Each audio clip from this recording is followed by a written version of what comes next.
now watching Compton Rick Rock TV. Let's get to the content.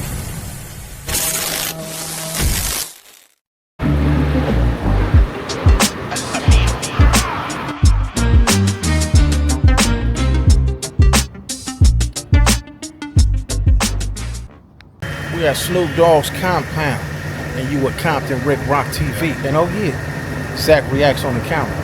Let's get it. What's up, nigga? Good camera. Oh yeah, you got that one you got? Look, he got this shit too, man. Shout out to Compton Rick Rock. We in here, man. Oh yeah.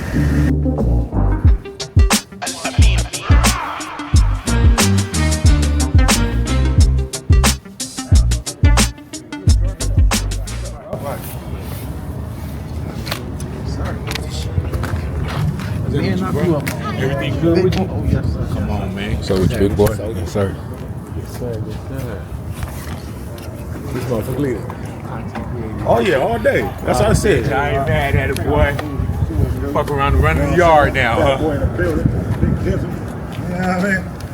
A lot of homies in here, man. Big boy. Compton Rick Rock TV, man. Yeah. Make sure you subscribe, man. Oh yeah.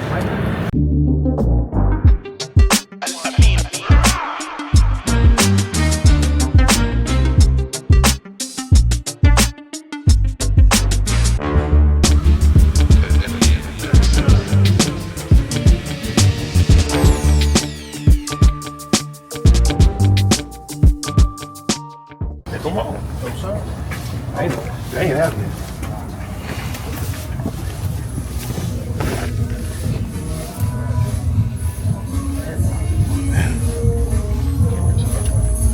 That's not me in the camera. Oh yeah.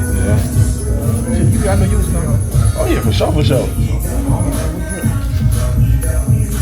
That's the shit right there. Niggas don't know. That's the shit right there. The super box. That little one, JBL? Put that JBL? The super box. The little shit right there. Oh, okay. What's that? Shit got everything. Oh. All the TV shows, all the live TV, all the sports, fights, all that shit. Oh, okay, okay. Yeah.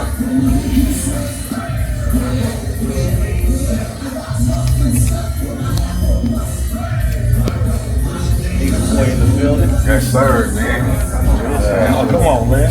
Trying to be like Compton Rick Rock, man. You know what I'm saying? Compton in the building. Yeah, man. Young Fuzzy. Yes, sir. Fuzzy. What's up, man? Fuzzy Plaza, Nina boy. Peace, Fuzzy, man. Respect. What up, boy? What's up, man? Oh, it's great. Go out that way straight. Look at you, bro. Papa Z. Yeah. What up? What up, PU? My guy. What's up, boy? What up, boy? How you doing, Lola? Peace. What up, man? Respect. How you doing? You good? Yes, sir. Respect. Yes, sir. What up? How you doing? Good, how are you? Good? Oh yeah, man. We up in here. Oh, got you. What up, wine? How you doing? Good, how are you? Yeah, we got shrimp in there too, and fries. Go ahead, get your plate. Go ahead and get some of that good. Got it? Two old men right Two old men. You want to talk about bang bang? I'm in the building. Got half dead over there eating up all the chicken. Motherfucking right. As you should. Good no motherfucker. What up, man? It's your boy Compton Rick Rock TV. Y'all like, comment, share, subscribe right now. Don't wait. Grab me a chair. Yeah,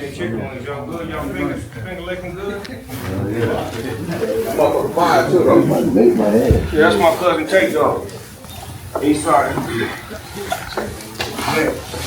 Well, thank y'all for coming out tonight. I wanted y'all specifically to come out because I'm dropping some shit like in the next 3 or 4 days, and I wanted to make sure that, you know, real people could see some real shit before it come out. And when we finish watching it, any questions that y'all want to ask, collectively y'all can ask and y'all can film it individually, meaning that you can take the content back to your platforms and use it when you need to, but what we ask is to wait till we give you that date. Because nobody knows this is coming. So like basically when it comes, that's when you go all gas, no brakes. Because I ain't doing no interviews with nobody else, no more premieres, none of this shit. So this is like some exclusive shit to some real people. So the project is called Is It a Crime? And the reason why I made it is because the year that I had last year, right, 2024, I had a pretty cool year as far as optics. You know, the Olympics, The Voice, all of the great shit that I was doing. Had a chance to do an album with Dr. Dre. And when that album came out, I didn't get the feedback that I wanted. I didn't get the reaction that I wanted. And I'm so rooted in the streets that it don't offend me, it just make me hungry.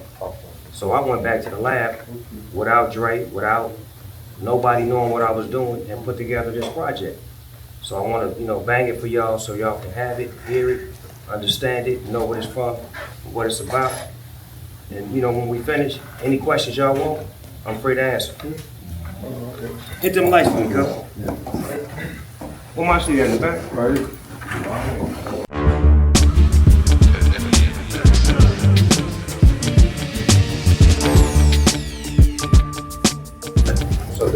No. Why the title? Is it a crime? Because it felt like all the shit I was doing, criminal in certain eyes. So I just wanted to ask the question, what if it was a crime, the shit that I'm doing? You know, you love some of the shit I do, then you hate some of the shit I do. So it's a basic question. Yeah, but you see it all. You know, sometimes people think you can't see it all. I hear it all. I got elephant ears. I just don't react to everything. You know what I'm saying? I got so much shit to do. I got way more customers before I get to you. So it's like I gotta keep the roll rolling and keep making sure that I got something on my plate rather than looking back. Yeah, hell yeah. You know what I want to ask? The intro. Huh? What intro? Did a nerve finally get touched, or you know, like the intro was very crazy. You know, everybody's gonna go crazy when they see that. That to shut your bitch ass up? Yeah, shut your bitch Shut your bitch ass up.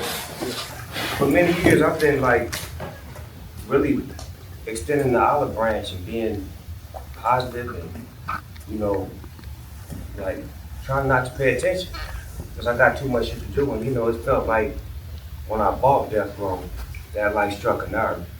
But I didn't do nothing to put more fire. I was actually showing what it should be. And it's like, it gets to a certain point, like I was explaining to my son, I'm from the hood. You can't keep throwing rocks at me and bullying me, thinking I ain't gonna say nothing or do nothing. I can't do nothing, because you ain't PC, but I can say something. And I'm only gonna say it one time. You're only gonna get one verse. You're not getting a whole song. You're not getting all that energy. You're getting one verse, checking the shit out of you with truth. While you lying. Snoop, does this make you feel like redemption has come full circle or what?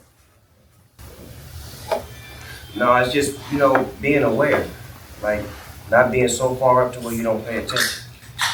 Like, to know what my fan base want, what they looking for, what they love from me, to know that and not get so far away from it. You know, I can grow and get bigger as an artist, but I know my roots is that. You know what I'm saying? That's the shit that we react to. That's the Snoop that everybody loves. So I gotta find that energy sometimes because I get so caught up with trying to be, you know, inventive and futuristic. Like, how do I think differently than things I've done before? But sometimes it's the shit that I've done that I gotta go back to keep me, you know, inspired. So let me ask you this. What year would you rate this new project? 'Cause I feel like 94. It's 94. You know what I mean? It's 2025, cause it's just the spirit of, you feel like that energy. Yeah. Cause I came back down. Yeah. I didn't play the boardroom. I went back to the block. But not on no get at it nigga shit, but educate, elevate. You know, show and teach what an OG looks like, what an OG's supposed to do, how he's supposed to influence and inspire, and lead the right way. Come from the gang culture. Yeah. It's in my heart, it's in my spirit. But I'm about uplifting and moving to a whole new environment. Like, I fuck with everybody. It's every gang, every hood, I'm respecting them because I give respect. That's how I give respect. Yeah, so with this right here, I think you touched even the youth. You know what I mean? I'll say anywhere from 10 all the way up, especially with the, you know, the motivational between the skits and all that. But what was your target goal in the beginning? Like, you want to just touch everybody, or you had a specific age demographic? No age, more about, I heard everything. You know, I heard everything y'all heard. You know, I didn't say nothing. And like I was telling the homie earlier, I'm like, y'all can't fight for me. You know, y'all can try to defend me, but I gotta fight for myself. Yeah. So it's like, to defend anything on my behalf is cool for y'all to do, but it's better when I do. It's like if a nigga slap you in the face and I come and sock you, they ain't gonna respect you. Yeah. But if you sock that nigga, they gonna respect you because you handled your business and didn't have the homies get involved and all the types of energies that you can't control. Like, I deal with shit one-on-one. I don't ever bring my homies or none of that shit. If I got an issue, it's a one-on-one issue, so it don't involve extracurricular mind states that you can't control. What, you have an opportunity to work with just about anybody in this rap game. What made you pick a Russell or a Sexy Red, or even bring your roots back with just the production? What made you pick these specific people at this specific time in your life? To believe it or not, they all was a part of my life. Like, Sexy Red is my niece. She be over there all the time. But Russell, I just love the way that nigga hustle. Like, he's a different kind of spirit. And one thing about me, I fuck with my young homies, no matter where they from. I reach out to you on DM, I send you, repost your shit. Nigga, I really send you a video and be like, nigga, I'm a fan of your shit. Nigga be like, nigga, that was really Snoop Dogg. Yeah, I really fuck with you. And with him, I hit him on the DM like, nigga, I fuck with you, cuz. He like, nigga, I'm in LA, I'm so, pull up, nigga. Nigga brought a camera crew, we did like 3 songs in one night. So his energy was like mine used to be. So it reminds me of me, his spirit. I mean, he got a lot of E40 in him, like, just that Bay Area hustle. This seemed like a real culmination of all your success. What made you want to get personal with this record like this? It's been a long time. I should have left you. Got some hood shit to step to. When you act nice, that's when they disrespect you. Come sit down with your uncle. Let me spit at you, nephew. As simple as that. You know what I'm saying? It's like, sometimes, look, Snoop Dogg is so far away, but he's so close. You get what I mean? Like, you see him on TV, all these different big things that he does, but he's still a nigga that you can walk up to and say, what's happening? You understand what I'm saying? So it's like, my music didn't do that. My other shit was doing that. But my music didn't do that. My music, it got so far ahead that it was ahead of its time. I feel like the last record I put out is so good, niggas ain't gonna respect it till I'm dead. That's the truth. I got a question. First of all, thanks for inviting me and Compton Rick ROC here, man. Man, that's love. But it was a song earlier, it sounded like you was singing. I don't think I ever heard you do a song like that before. What inspires you? I don't know what the name of the song. No, was it fast or was it slow? It was slow. It was like you was. For my wife? No, not that. I like that one too. It was way before that one. It was like you was kind of singing. Summertime so cold. Yeah, the verses sound like you was singing. What inspired you to do something like? Cause I never really. My nigga Denon Porter he from Eminem's camp from D12. Okay. He sent me a couple of records, and that record stood out. Just the shit. Everybody think it's a hot summer, but it's always a cold summer. Cause girls are always fighting. I looked on the internet the other day, them bitches fight like a motherfucker. Almost just no matter where, it's just girl fights everywhere. Then you got niggas shooting in gas stations, niggas shoot. It's like, and then I'm like, I wonder if it could be different. You feel what I'm saying? So it's like, it's me singing it, but expressing, I really care.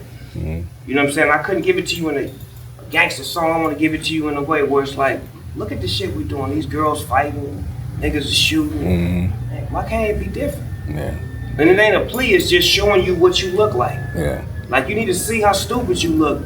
Sometimes we don't know that. So like, the niggas that get locked up, they go to God, they want to be remorseful now, because they don't see themselves. If a nigga seen what he was doing before he went, then most likely he wouldn't make that decision to go. Yeah. So it's more about giving a picture but singing it rather than rapping it. Yeah. Because I think I can hold your attention more for singing. Yeah. It's a nice song, man. Thank you, bro.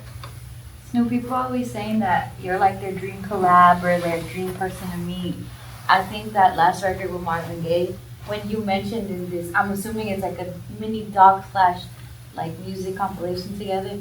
When you were saying you gotta be the biggest kid in the room, did it make you feel like a kid again to collab like that with Marvin and kind of seem like you're pretending, but you're also in there with You him? see my face in that? It's some saying that they had to take out because the nigga was too happy. He was like, "Cuz, you too happy, man." Marvin Gaye, do y'all understand this nigga's the greatest nigga ever do it? Yeah, definitely. I'm always a big kid. Even when I was with Ron, from Run DMC, you could see like my infatuation with people that I grew up loving. I don't ever get too big to where I feel like I'm bigger than you. If I know somebody or I see somebody that I grew up to and they not as big as they used to be or they not having good luck, when they see me, they can't tell. Because it's more about the kid in me giving them all the praises on how I looked up to them and how they inspired me. You know, sometimes boxers, before their fights, they always get asked, like, what statement are you making with this fight? I would ask you that with this album, because it seems like you're on some, all right, you guys have tested my gangster. You're going to see it now. What statement? That's what you feel like? Yeah, what's that was all the levels of Snoop. See now. What statement is that? I like that. That's G shit. I fuck with that. That's kind of like, I can't say that, but I like that you said that. Like, to me, it ain't what I feel, it's what you feel. I made this for y'all. This ain't got nothing to do with me. I got so much shit going on right now. I ain't got to do this shit.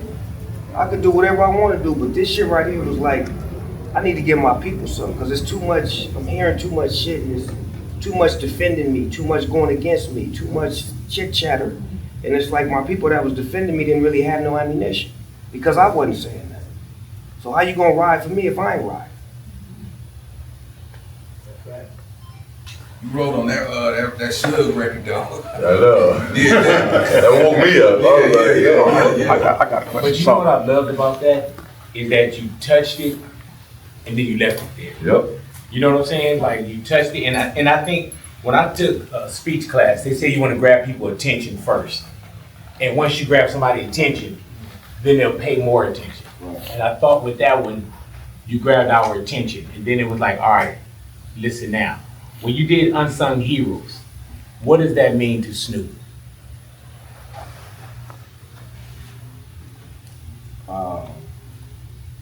Still with the business. Quiet.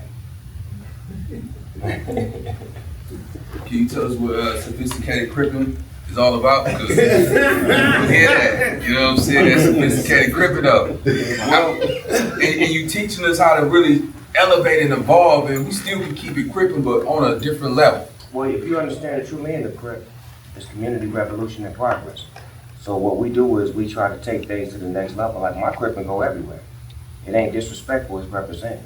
Mm-hmm. And once you learn that part, to take the disrespect and just leave it represented, then nobody can disrespect you. Like, our family is built on Bloods and Crips.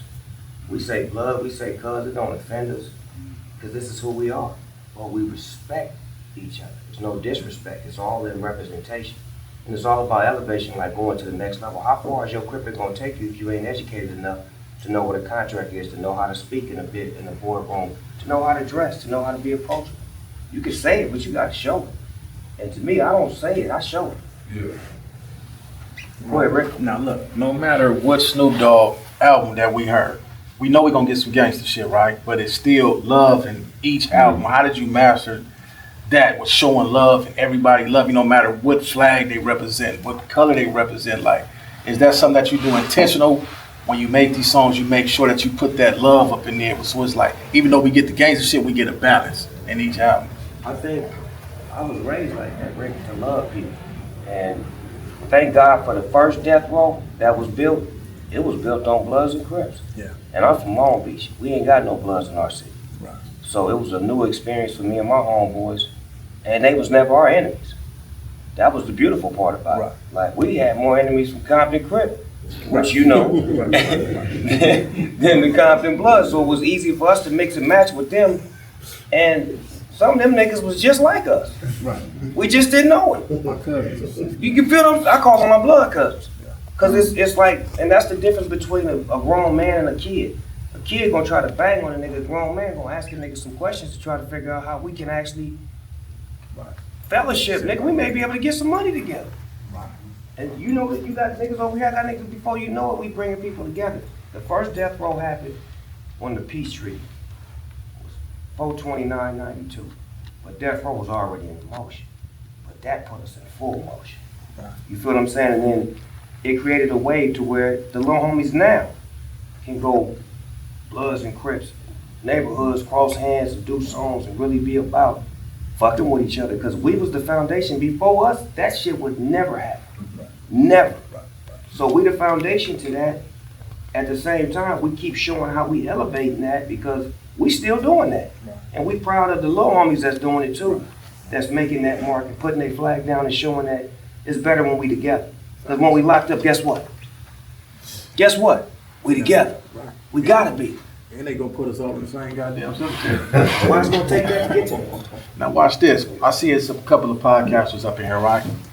And I noticed on the first song when you were saying about Suge, you on the phone line, and we had that in the podcast community today. So when I'm seeing this, it's like, okay, even though motherfuckers be doing the bullshit, we still gotta show that we can't let it get to us. Speak on it, move, don't dwell on it, because it's a lot of kicking niggas down, you know what I'm saying, on this internet shit. Right. And I be reading comments like, man, it's making y'all look crazy on that motherfucker. Right now, they're making the West Coast look like goofies right now. Exactly. This puts us back on a great platform because you guys have the opportunity to film this, to take this back and to show that we all ain't got homies that go sideways. We got real G homies that do it the right way.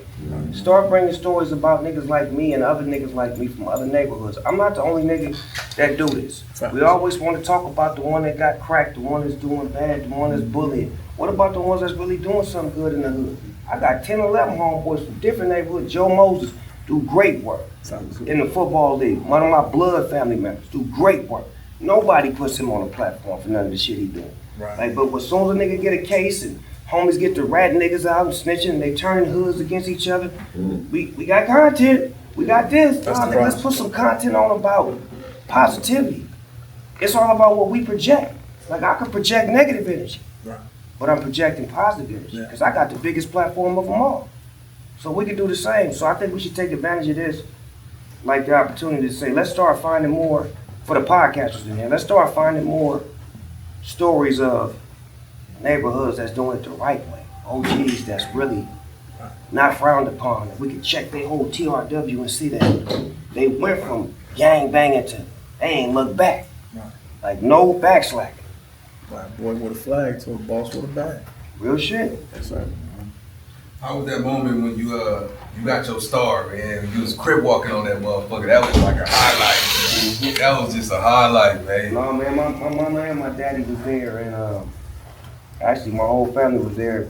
But when I looked in the audience, the shit that fucked me up the most, it wasn't Dr. Dre, it wasn't Quincy Jones, nigga, it was Kareem Abdul-Jabbar. Cause y'all gotta understand, nigga, I'm a motherfucking diehard Laker, nigga. To see Kareem sitting in the audience, nigga, like, nigga, and then we blew one after that? That's hard. Come on, cuz, with the captain, nigga. I pushed past everybody to get to the cap, nigga, you know what I'm saying? Yeah. That was like my highlight, cause like I said, I'm a big kid, so if I see a motherfucker that I really loved or was inspired by, they're gonna know it, and everybody else is gonna know it. Hey, that crash out, right?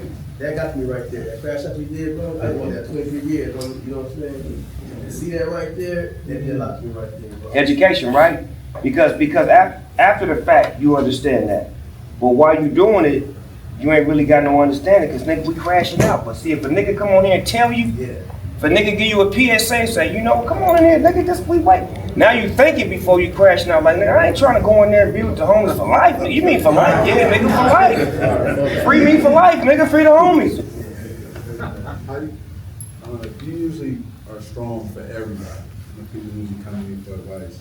How have you been able to cope with the loss of your mom, cousin? It's the ups and downs of like you doing Olympics. How are you feeling Well, you know what? All of that shit made me strong. I was weak as a motherfucker over there doing the Olympics, and nobody knew it because they just kept seeing me smiling and having fun. Yeah. My big cousin was gone. I was thinking about my brother, and they couldn't have the funeral till I got back. So it was like all this shit is inside of me, and it's fucking me up. You know what I'm saying? But at the same time, it's like, all right, I know what God do with me. I know what he uses me for. Because I'm a strong angel. I can handle all that weight he put on my shoulder. So once I was able to like shake past that, I took my mother's spirit and I lived with her spirit. And for some reason, I started hiring women. So many women was coming in my life. If the homies' mothers was ill, I would talk to their mothers, pray for their mothers, did a gospel album, did things for people's mothers. It's just like the spirit of my mother helped me get strong to where it's like, I ain't weak no more. When I watched the video of my brother, like the first 10 times, I would break down crying like severely. But now I can like watch it with celebration, like, man, I had fun with my brother. 40-something years with Cub. Instead of, man, I ain't gonna see Cub no more. You feel what I'm saying? Flip side. That's on Snoop's bucket list that you wanna do. Yeah. Tired. See, that's one you didn't think of. Nigga thought it was gonna be like, yeah, nigga may wanna go skydiving. Don't face it. I wanna quit. But I can't. I'm like Joe Paterno. I'm like, I feel like if I quit, I'm gonna die. That's all I know. Can you give us a story nobody knows? This nigga native boy. Yeah, what time? I'm fucking with Cuz too. This nigga be on my TV for about 4 hours, just back to back YouTube. We go from you to Compton Rick Rock, PSN. That shit just running rotation, cuz. Shout out to the podcasters in here, like on some exclusive shit. Appreciate it. Cause I know they don't never be inviting y'all to shit like this. They be leaving niggas out. Fuck that, I'm putting your niggas front. You know what I'm saying? Y'all fuck it. Anybody else, y'all good? All right, from the first time you put out your album, right, to now, how did you still keep it the same sound? You know how most maybe voices change and shit? Your shit sound like this the first motherfucking album. How you do that shit? I don't know, Rick. I just probably just weed, cuz they keep my voice and shit in tune. I don't know. But remember, I don't sing, you know what I'm saying? So it's more or less like, and I was always like that laid back rapper to where it was like I never had to put so much energy in the shit to where if I got old, that nigga can't rap that old shit because that shit was too much energy. All my shit, I still can, with so much drama, all that shit, I can still hit that shit just like yesterday, nigga. Because come on, Big, you know it, nigga. And live too, though. Like, you sound like what you sold to us each and every time I see you on. And with that, dog, you one of those people that there's no title to you. People don't introduce you as rapper Snoop Dogg, whatever, like all over the world. And I usually say from 8 to 80, but you got this 3-year-old kid now that's saying, what's up, Snoop? From everything, not just in music, everything that you have achieved, bro, what makes you come back and say, I gotta do this, Is the Crime album, when you don't have to? I didn't feel y'all play. I just feel like that. I got a radar. I feel like this is the completion to the mission. You know, missionary. Nigga, me and Dre worked on that album for a long time. And that's Snoop Dogg and Dr. Dre. And I don't feel like it's being received like it should. So, like I said, I'll handle it from here. Right? But it's still one thing that's missing from this motherfucker. Talk to me. Man, where's Snoopy Collins, man? We gotta get Oh, man. Yeah, we gotta get that. Yeah, you're right. I didn't bring Snoopy Collins, baby. I'm not about that. You're right. I got time to put him on there, too. The niggas was just gonna get mad, like, no, we get mad down today, no. Don't say that, please, no. Which one is your favorite song out of the whole album? My favorite song on the album? Yeah. That song, Journey, cuz. Life's Journey. Because the visuals and all of that shit, I get sentimental when I watch that. Because it's like my life has been a hell of a journey. And it's like, that's the record where I reflect on the shit. And the line I like is like, take a look on the television. I am everywhere. I love that line right there. Because it's like his growth. It's like to show that this nigga was way down here. He worked his way up, fell down, got back up. Now he everywhere. And he's loved and he's appreciated. But it's a journey. It's a whole journey to get here. The special needs touched me when you had that. That was super big for me because everybody mostly have somebody with special needs in their family. They just don't speak on it. Everybody's embarrassed or they shy or they feel like, nah, not my. But see, that's what me and my football league did like 7 years ago. We started the SNOOP Youth Special Stars because it was people in all of our families and we didn't know how to deal with it. And we was tired of like being in the closet with it. Like, man, fuck that. Bring them out. Bring them kids out. Let them have a good time. And we built a whole league. And it's so dope, my nigga. It is so dope the way that we be having banquets and trophy ceremonies for them, and they got football games, and now they go to proms and everything. So imagine a kid that's in the house and nobody's playing with him, and now I cry like a motherfucker when I see that. I don't give a fuck as a man. It's just real shit. So it's like to give those kids hope is the most beautiful shit that I can do. That's why I wanted to incorporate it in here because we don't speak on the great shit we do.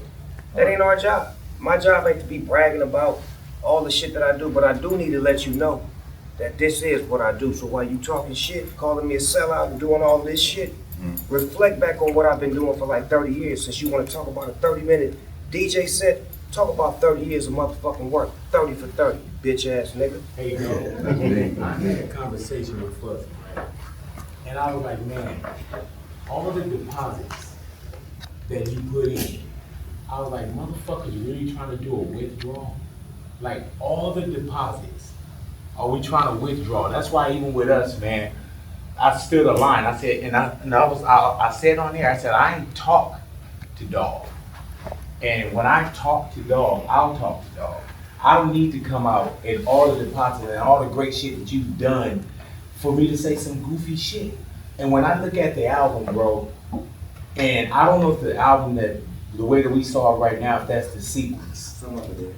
Because even when I saw the sequence, bro, when I look at the shut your bitch ass up, if that's open, but if it is,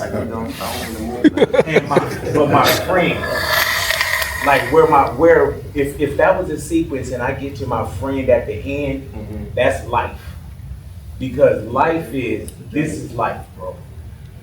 This is life. Some days you want to bang out, some days you want to chill, that's life. So when I heard the sequence, and it may be a different sequence, but the feel could still be there. But when I saw that and where it landed at, I was like, that shit is perfect. That's crazy, dog. He ain't even heard it. He don't know that the last song on my album is called Life. That's crazy. You said that. That's crazy. Go with that one, big. Yeah. Hey, Snoop, I just heard you say 30 years, right? You've been doing this 30 years, and we saw you come in the game as a Death Row artist, and now you're a Death Row owner. What does that mean to you, taking back that legacy? Control. And just being able to sustain, you know what I'm saying? And to be able to have a smart mind and a strong ability to hire great people. Because see, the thing about being able to get it is having a team of people to help you keep it alive. Anybody can get it. A couple of people had it, but they didn't have the right, people nourishing it, cultivating it, making sure that it has life, afterlife. Because remember when I took over this Death Row thing, it had a lot of bad shit connected to it. I had to clean the house out, bring in some new furniture, hang up some new TVs. You understand what I'm saying? And get the neighborhood to where people don't mind coming over to spend the night. Now niggas want to spend the night. Niggas wouldn't even drive down the street where Death Row was at. So it's like we cleaned it up and got it to a point to where it's got divisions now. We have Death Row games, which we did things with Fortnite, Teenage Mutant Ninja Turtles. My son running that division where it's doing some big shit. And we got Death Row Picture. Just got a deal with Universal, a 4-year deal where we got a first look film and TV deal. My biopic just got greenlit. Got another gangbang movie, can't say the title, but this motherfucking gangbang is coming right behind it. So it's things that we got, Death Row documentary, an animated movie. And the film side, that we got Death Row Cannabis. We got Death Row merchandise, which we never had. When we was Death Row, niggas couldn't buy no Death Row gear, couldn't buy no Death Row chains, none of that shit. So I'm putting the business in the business, because it's called show business. When I was a Death Row artist in 1992 to 96, I was the king of show.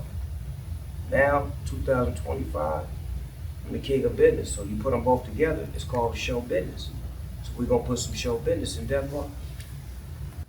No question. So with all the filming and Death Row and all that stuff, are you looking for like independent videographers to help with some of those projects, or you already got your people set? For the first get down, they locked in on me. They want to see what I can do. They want to bet on me. So I gotta like put some points on the board for me. They don't want me to bring nothing to the table with me. Once I get through the showing them exactly that I know what I'm doing, then I'll be able to open that door up and say, okay, there's other people out here. Because you gotta understand with this industry, it's the same in music. When we get that break, the first thing we do is say, I'm gonna bring the homies. You bringing all that baggage with you. If you don't have success, baggage go back. You lost. Yeah. So when you make that move, you gotta make that move with you. Right. Yeah. Where it's like, y'all gave me the bread, y'all gave me the positioning. Now it's my job to show y'all why y'all gave me this and put some points on the board. Then once I get points on the board, I get more power to be able to say, there's some bad motherfuckers that's out there shooting us. God. Let me give them a shot by putting them on this thing right here. Matter of fact, they're already doing it. They're already getting numbers on YouTube, because the world we live in now, we ain't gotta wait on a deal. We can create our own deal by putting shit out and getting them numbers to force them companies to come to you. Yeah. Because that's the new game, where you get your number game up, and then them platforms, they got people on there that work every day. All they do is social media, see who numbers is doing something, and they'll reach out and get you action as opposed to you trying to go get that action. So that's just game. That's right. Appreciate that. Oh, I also want to say, man, I appreciate that song that you did about your wife, man. That's a lot of kids need to hear that. It's okay to be married, you know what I'm saying? Because of the climate we in, it seems like the females compete with the males, the male compete with the females, and everybody can do everything on their own. And I appreciate you for doing something like that, because people need to see it, man. See, but that's grown man talk. And every youngster don't understand your dream is to become a grown man. You don't dream to be young forever. You want to be a grown man one day. And once we become grown, you want to have somebody to be grown with. That's right. I'm divorced. I hate it.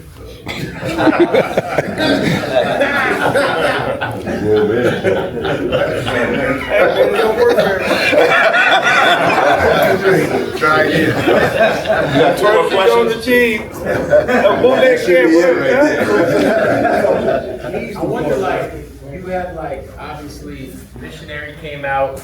You know, I thought it was a great album, but I know it didn't. It's a great album. Hell yeah. It was an amazing album. I know it didn't. That motherfucker album is the shit. One of my greatest albums. I'm curious, so Missionary drops and obviously like maybe didn't get received how you guys had hoped.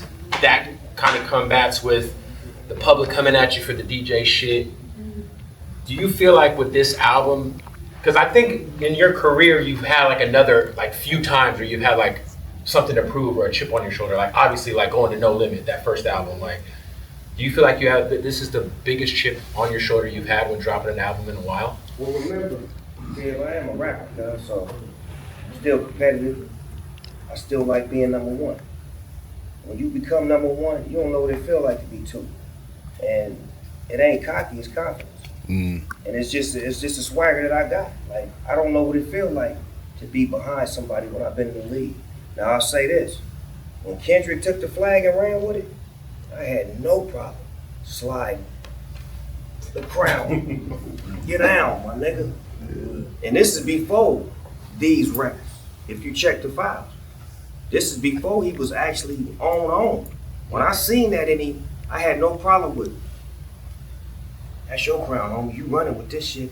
And he ran with it. And now he is the king, right? So to get his back as a G, the G homie's supposed to always get the little homies back. It's my job to stand up right now and show them what we do. This the West. He got that. But when you get to this status, you gotta show up sometimes too, let him know he ain't by himself. That's it. That's street talk. Like, it's just certain shit. Just like certain music is music, but then certain shit is just like it's culture. It's like Snoop is for us. If he don't give you that, then you ain't gonna feel that. But when he drop down and give you that, then you understand he ain't never left. That's all we needed, dog. We know you ain't going nowhere, cuz it's just assurance, confirmation. That album's a masterpiece, man. I ain't gonna lie. Can I get the album today?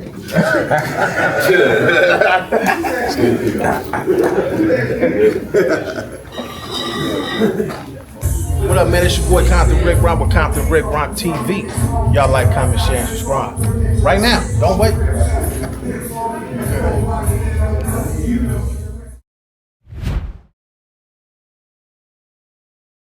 Like, comment, share, and subscribe to the channel, Compton Rick Rock TV. Also, hit that notification bell and catch every video when I drop.